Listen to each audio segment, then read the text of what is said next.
Baru-baru ini ramai netizen membahas isu berkaitan ID digital, 5G, vaksin, dan terkini padu yang dikatakan sebagai ada kaitannya dengan nubuatan 666 yang terdapat di dalam Wahyu 13. Saudara, terlebih dahulu mari kita kenali apa ini ID digital, yaitu identity digital, 5G, vaksin untuk COVID-19, dan PADO padu menurut data rujukan yang sedia ada.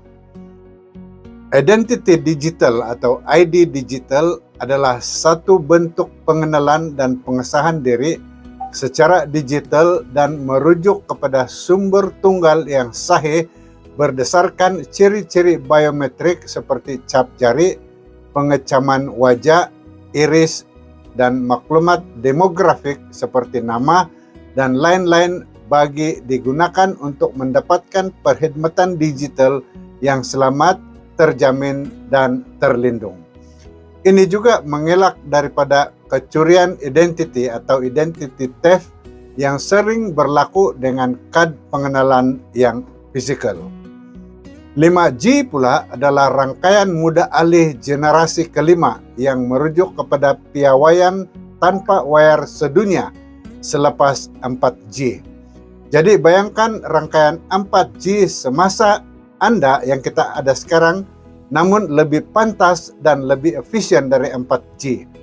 Kita masih ingat pertama kali kita menggunakan telepon bimbit yang beroperasi di atas rangkaian 2G, yaitu yang disebut generasi kedua yang muncul pada akhir 1980-an yang membolehkan telepon tanpa wayar, wireless telepon berkomunikasi dengan suara digital. Pada waktu itu, teknologi seperti GSM, Global System for Mobile Communication, dan juga CDMA atau Code Division Multiple Access diperkenalkan. Ini diikuti dengan 3G atau generasi ketiga yang mula diperkenalkan pada awal 2000-an, yang mampu membawa data dengan kelajuan yang lebih tinggi dan juga menghantar dan menerima multimedia. Teknologi seperti UMTS, Universal Mobile Telecommunication System, dan CDMA 2000 diperkenalkan. Selepas 3G, ini pula disusuli oleh 4G generasi keempat yang muncul bermula pada tahun 2010. Yang memampukan internet connection yang lebih cepat, lebih stabil, dan mampu mendukung aplikasi data yang lebih besar.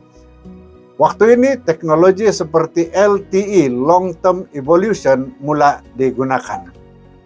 Dan kemudian yang terkini 5G, generasi kelima yang mula diperkenalkan pada hujung tahun 2010, yang menawarkan kecepatan internet yang sangat tinggi, latensi rendah, dan kapasiti jaringan yang besar.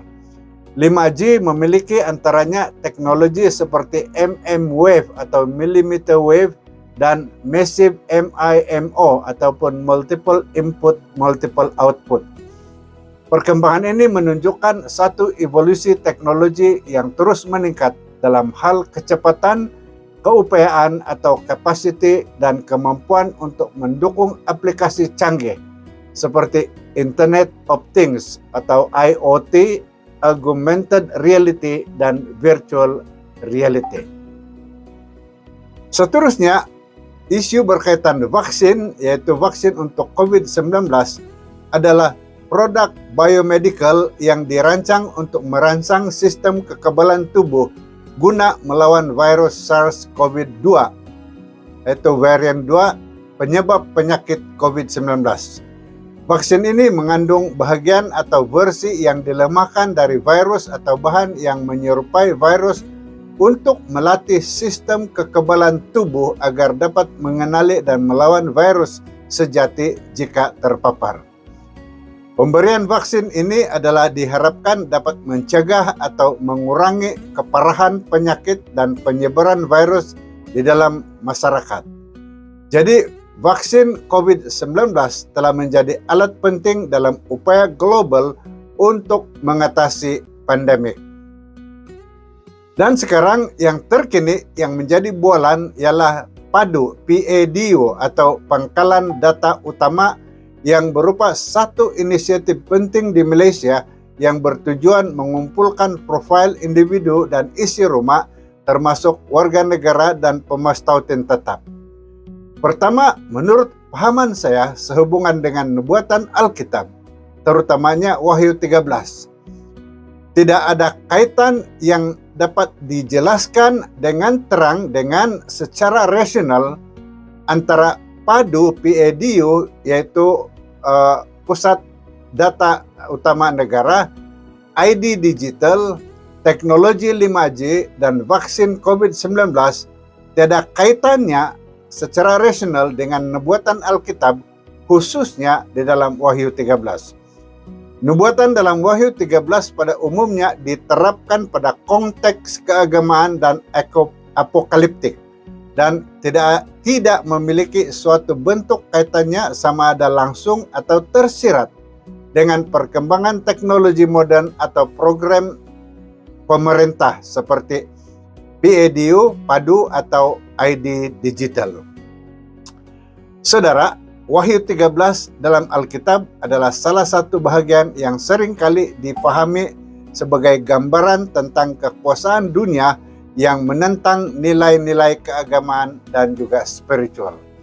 Nubuatan ini menggunakan pelbagai simbol dan bahasa metafora yang harus dipahami dalam konteks keagamaan dan theological dan tidak dapat dihubungkan secara langsung dengan mana-mana perkembangan teknologi modern. Saudara sedang penonton, mengenai teknologi seperti 5G, PADU, dan ID digital, sementara mungkin ada spekulasi atau teori konspirasi yang mencoba mengaitkannya dengan nubuatan apokaliptik, tidak ada bukti ilmiah atau teologi yang mendukung adanya hubungan tersebut. Hal ini penting untuk memisahkan interpretasi atau tafsiran nubuatan Alkitab dari spekulasi atau teori konspirasi yang tidak didasarkan pada fakta atau hakikat atau bukti yang dapat diverifikasi. Saudara sedang penonton yang dihormati, penting untuk kita berhati-hati dan bersifat kritikal terhadap pelbagai dakwaan yang tidak disokong oleh bukti dari bahagian lain atau mana-mana bahagian lain di dalam Alkitab, dan memahami bahwa interpretasi atau tafsiran nubuatan Alkitab haruslah dilihat dalam konteks teologikal dan keagamaan, dan bukan dalam konteks teknologi modern atau isu-isu politik.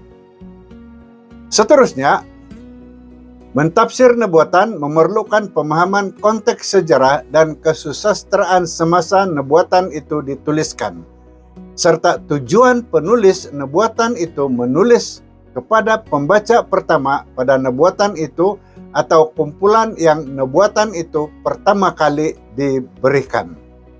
Bezakan atau bandingkan antara bahasa literal dan bahasa simbolik sambil memastikan konsistensi dengan ajaran Alkitabiah yang lebih luas. Adakah tafsiran yang dicadangkan itu sehaluan dengan bahagian lain di dalam kitab suci? Adakah ia berpusat pada Kristus? Dan yang penting, adakah ia menguatkan iman kita sebagai umat yang menantikan kedatangan Yesus yang kedua kali? Ada usaha mentafsir nubuatan dengan mensensasikan suatu tafsiran mengikut cita rasa semasa, namun usaha seperti itu hanya menimbulkan lebih banyak pertanyaan daripada jawaban. Dan usaha itu hanya membuat seseorang itu lebih takut menghadapi masa depan daripada bersedia untuk menghadapinya. Semua usaha untuk mentafsir nubuatan, khususnya usaha untuk menentukan kemungkinan masa nubuatan itu akan digenapi, seharusnya dilakukan mengikut perspektif kristologikal, yaitu berlandaskan kepada Kristus, yaitu memuliakan dan meninggikan Yesus Kristus. Kita harus mengenal pasti potensi aplikasi rohani, corak atau pattern nubuatan tersebut, dan yang penting sekali, mendapatkan bimbingan melalui doa dan sumber ilmiah untuk tafsiran menyeluruh tentang message nubuatan itu di dalam Alkitab. Saudara sedang penonton yang dikasihi, semoga perkongsian saya telah membawa serba sedikit pencerahan. Dan jika ada pertanyaan, sila catatkan di bagian komen di bawah. Dan pastikan Anda tekan like dan juga share dan subscribe pada channel ini, serta tekan lonceng notification agar Anda tidak terlepas menonton dari channel ini yang akan datang.